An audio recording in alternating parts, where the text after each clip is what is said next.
Good morning बच्चों। KDRS public senior secondary school की online classes में आप लोगों का स्वागत है। आप लोग केमिस्ट्री में पार्ट नंबर 13 नाइट्रोजन युक्त कार्बनिक यौगिक पढ़ रहे थे, जिसका पार्ट था एमीन। एमीन के बाद दूसरे नंबर का पार्ट डाईएजोनियम लवण हम पढ़ रहे थे। आज डाईएजोनियम लवण बनाने की हम विधि, डाईएजोनियम लवण के भौतिक गुण और डाईएजोनियम लवण के रासायनिक गुणों की चर्चा करेंगे। सबसे पहली बात तो ये कि आप लोगों की पिछली क्लासेस जो ऑनलाइन हुई है उनके किसी भी प्रकार का कोई सॉल्यूशन, कोई प्रॉब्लम किसी बच्चे ने नहीं पूछा करो। पर्सनल नंबर पे व्हाट्सअप किया करो, कोई क्वेश्चन को भेजा करो, जिससे हमें भी पता लगे कि आप लोग क्या पढ़ रहे हैं। तो आ जाओ, डाईएजोनियम लवण बनाने की विधि पढ़ते हैं। सबसे पहली बात तो ये, माध्यमिक शिक्षा बोर्ड में इस टॉपिक से एक साधारण सा क्वेश्चन पूछ लिया जाता है, जो मैंने सामने बोर्ड पे भी लिखा है। डाईएजोटीकरण अभिक्रिया क्या है, या डाईएजोटीकरण अभिक्रिया किसे कहते हैं। सामान्यतः यदि अपन बात करें डाईएजोटीकरण अभिक्रिया की, तो क्या परिभाषा लिखेंगे। एनिलीन की अभिक्रिया नाइट्रस अम्ल से कराने पर, एनिलीन की अभिक्रिया नाइट्रस अम्ल से कराने पर डाईएजोनियम लवण का क्या होता है, निर्माण होता है। और यह अभिक्रिया ही आप लोगों की क्या कहलाती है, डाईएजोटीकरण कहलाती है।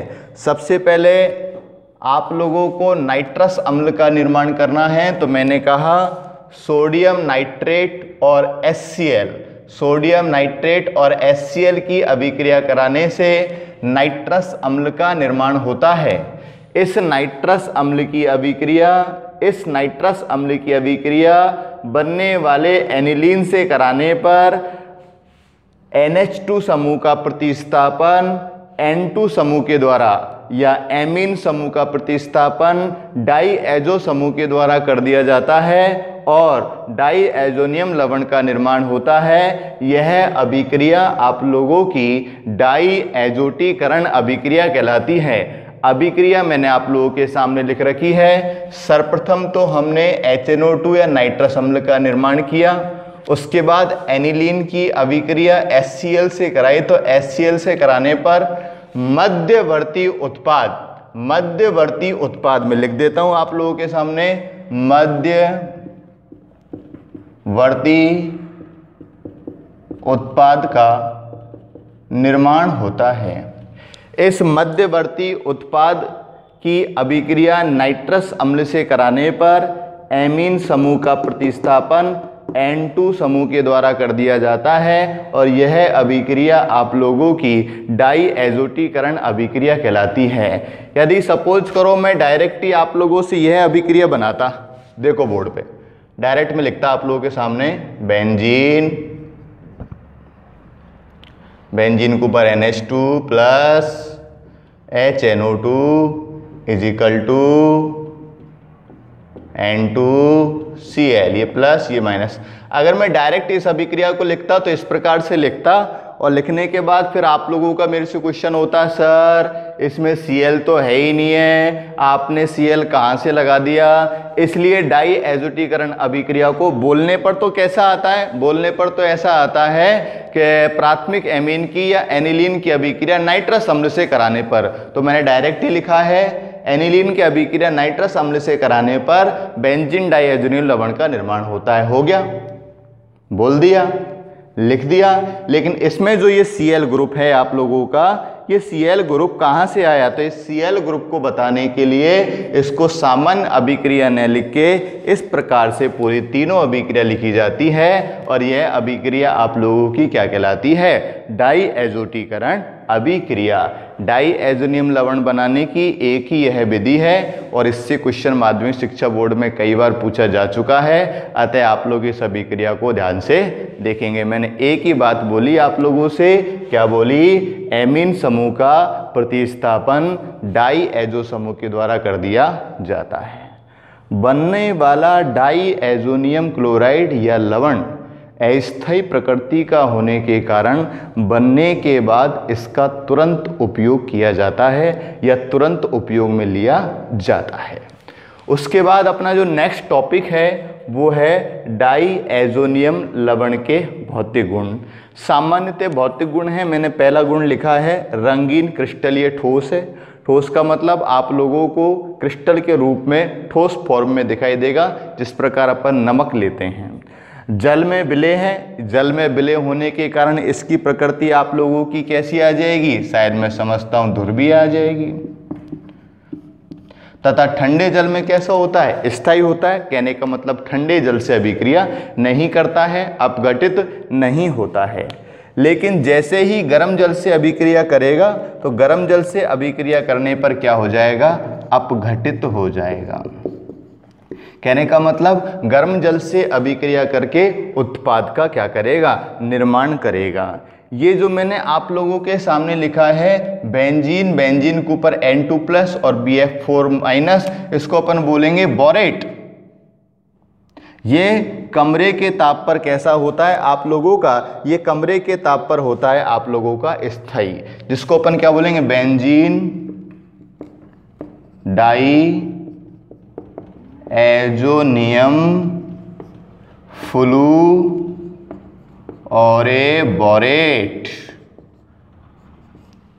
ये कमरे के ताप पर कैसा होता है, स्थायी होता है। इसलिए अभिक्रिया करने के बाद जरूरी नहीं है कि इसका उपयोग पूर्णतः किया जाए, इसको अपन कमरे के ताप पर भंडारित कर सकते हैं, स्थायी कर सकते हैं। नेक्स्ट टॉपिक है अपना, नेक्स्ट बेटा आप लोगों का डाईएजोनियम लवण के भौतिक गुण पढ़ने के बाद अपन डाईएजोनियम लवण की रासायनिक अभिक्रिया पढ़ रहे हैं। और डाईएजोनियम लवण की रासायनिक अभिक्रियाएं दो प्रकार की होती हैं। दोनों प्रकार मैंने आप लोगों के सामने लिख दिया है। नंबर एक प्रकार तो नाइट्रोजन प्रतिस्थापन अभिक्रिया और नंबर दूसरी युग्मन अभिक्रिया, जिसमें पहला टाइप हम पढ़ रहे हैं नाइट्रोजन प्रतिस्थापन अभिक्रिया।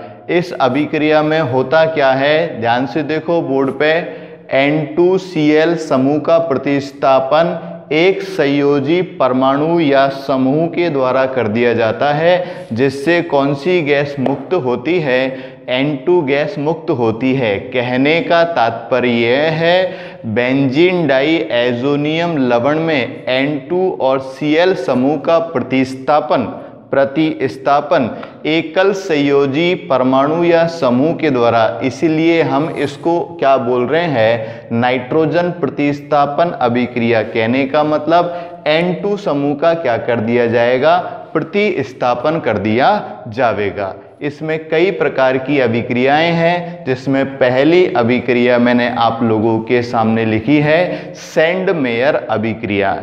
इस अभिक्रिया में क्या होता है, ध्यान से देखो आप लोग, मैंने कहा एनिलीन की अभिक्रिया या बेंजीन डाईएजोनियम क्लोराइड की अभिक्रिया लिखते हैं। बेंजीन डाईएजोनियम क्लोराइड की अभिक्रिया CuCl2HCl यानी क्यूप्रिक लवणों के साथ, लिख देता हूं CuCl2 और HCl। क्या नाम है इनका, इनका नाम है क्यूप्रिक लवणों, क्यूप्रिक लवणों के साथ कराने पर N2 समूह का प्रतिस्थापन जिस प्रकार का लवण है उसी लवण के द्वारा क्या कर दिया जाता है, प्रतिस्थापन कर दिया जाता है। रिएक्शन आप लोगों की इस प्रकार बनेगी, बेंजीन और बेंजीन के ऊपर कौन सा समूह आ जाएगा, Cl, और प्लस करके कौन सी गैस मुक्त हो जाएगी आप लोगों की, N2, और क्या बन जाएगा आप लोगों का, क्लोरोबेंजीन।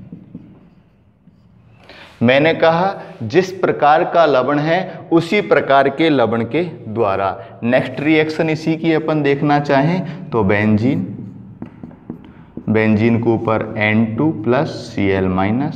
अब अभिक्रिया अपन करा रहे हैं CuBr2, यानी कि ये ब्रोमाइड लवण है और HCl की जगह क्या आएगा, HBr। जैसे ही मैंने रिएक्शन कराई तो मैंने कहा उसी के लवणों के द्वारा, तो यहाँ क्लोरीन का लवण था तो क्लोरीन के द्वारा प्रतिस्थापन हो गया, यहाँ ब्रोमीन का लवण है तो ब्रोमीन के द्वारा प्रतिस्थापन हो जाएगा। कहने का मतलब Br जुड़ जाएगा और कौन सी गैस मुक्त हो जाएगी, N2 गैस मुक्त हो जाएगी और ये आप लोगों का क्या बन जाएगा, ब्रोमोबेंजीन बन गया भाई साहब, ब्रोमोबेंजीन। अब ये तो आप लोगों की रिएक्शन हुई, कौन सी रिएक्शन, सेंडमायर अभिक्रिया। जस्ट नंबर बी डाल के यदि मैं इधर गाटरमान अभिक्रिया की चर्चा करूं, दोनों की चर्चा मैं साथ साथ क्यों कर रहा हूं, क्योंकि ध्यान से देखो, गाटरमान अभिक्रिया, गाटरमान अभिक्रिया सेंडमायर अभिक्रिया का ही विस्तृत रूप है, इसी से इसको बनाया गया है। सेंडमायर अभिक्रिया में तो हम क्यूप्रिक लवण लेते हैं, चाहे वो क्यूप्रिक क्लोराइड हो चाहे वो क्यूप्रिक ब्रोमाइड हो। यहाँ क्यूप्रिक लवण न लेकर केवल कॉपर चूर्ण लेंगे। कॉपर चूर्ण की उपस्थिति में अभिक्रिया होती है तो वह गाटरमान अभिक्रिया, और क्यूप्रिक लवणों की उपस्थिति में होती है तो वह सेंडमायर अभिक्रिया। सेम अभिक्रियाएं हैं, सामने देखो आप बोर्ड पे, बिल्कुल मैं लिख देता हूं यहां आप लोगों के सामने, कॉपर चूर्ण प्लस HCl या कॉपर चूर्ण प्लस HBr। ध्यान से देखेंगे बोर्ड पे, ये वही बेंजीन डाइएजोनियम क्लोराइड,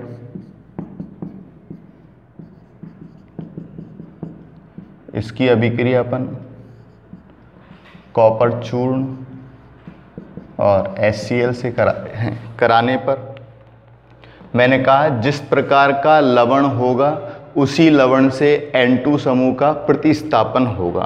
तो यहाँ क्लोरीन का लवण है तो क्लोरीन से ही प्रतिस्थापन होगा, ये आप लोगों का बेंजीन और ऊपर आ जाएगा Cl और प्लस करके कौन सी गैस मुक्त हो गई, N2 गैस। नेक्स्ट रिएक्शन की यदि मैं बात करना चाहूँ तो ये आप लोगों का बेंजीन और बेंजीन के ऊपर N2 प्लस Cl माइनस, और यहाँ भी मैंने क्या लिख दिया, कॉपर चूर्ण और HCl की जगह मैंने लिख दिया HBr। जैसे ही अब यहाँ किसका लवण है, ब्रोमीन का लवण है, इसका मतलब ब्रोमीन समूह के द्वारा N2 समूह का क्या कर दिया जाएगा, प्रतिस्थापन कर दिया जाएगा। तो ये आप लोगों का बेंजीन हो गया, बेंजीन के साथ आप लोगों ने Br लिख दिया और प्लस करके N2 मुक्त कर दिया, और HCl भी निकालना चाहो तो निकाल सकते हो, नहीं तो ऐसी कोई दिक्कत वाली बात नहीं है। अब आप लोग देख रहे हैं दोनों अभिक्रियाओं में दोनों प्रोडक्ट की बात करें, ये वाला प्रोडक्ट और ये वाला प्रोडक्ट, ये वाला प्रोडक्ट और ये वाला प्रोडक्ट, दोनों प्रोडक्ट आप लोगों के बिल्कुल समान है, तो दोनों अभिक्रिया भी समान होनी चाहिए। लेकिन इसका नाम तो सेंडमेयर अभिक्रिया और इसका मान गाटरमान अभिक्रिया। तो इसको सेंडमायर क्यों कह रहे हैं, क्योंकि ये क्यूप्रिक लवणों की उपस्थिति में हो रही है, और इसको अपन गाटरमान क्यों कह रहे हैं, क्योंकि ये कॉपर चूर्ण की उपस्थिति में हो रही है। माध्यमिक शिक्षा बोर्ड में ये कई बार पूछी जा चुकी है, ध्यान रखना इन दोनों को। ये क्यूप्रिक लवण है आप लोगों के और ये आप लोगों का कॉपर चूर्ण है। दोनों रिएक्शन ध्यान से रखना। नेक्स्ट रिएक्शन बी के बाद सी, नंबर सी है आप लोगों की बाल्ज सीमान अभिक्रिया। बाल्ज सीमान अभिक्रिया में क्या होता है, बेंजीन डाइएजोनियम क्लोराइड की अभिक्रिया फ्लूओरिक अम्ल के साथ कराते हैं, फ्लूओरोबोरिक अम्ल के साथ कराते हैं। ध्यान से देखो मैंने क्या लिख दिया, बेंजीन डाइएजोनियम क्लोराइड की अभिक्रिया, ये आप लोगों का बेंजीन, ये आप लोगों का डाइएजोनियम, ये क्लोराइड की अभिक्रिया फ्लूओरोबोरिक अम्ल। मैं लिख देता हूँ इसका नाम आप लोगों के सामने, फ्लूओरोबोरिक अम्ल, फ्लूओरोबोरिक अम्ल से करा रहे हैं अपन। तो कराने पर आप लोग देखेंगे ध्यान से, इस रिएक्शन में आप लोग ये वाला H और ये वाला Cl मतलब माइनस HCl। जैसे रिएक्शन हुई, रिएक्शन होने पर आप लोगों का क्या बनेगा, ध्यान से देखेंगे, बेंजीन। बेंजीन के ऊपर आप लोगों का N2 है ही है, प्लस है ही है, BF4 के ऊपर क्या आ जाएगा, माइनस आ जाएगा, जिसका नाम है benzene diazonium fluoroborate. Benzene diazonium फ्लूओरोबोरेट।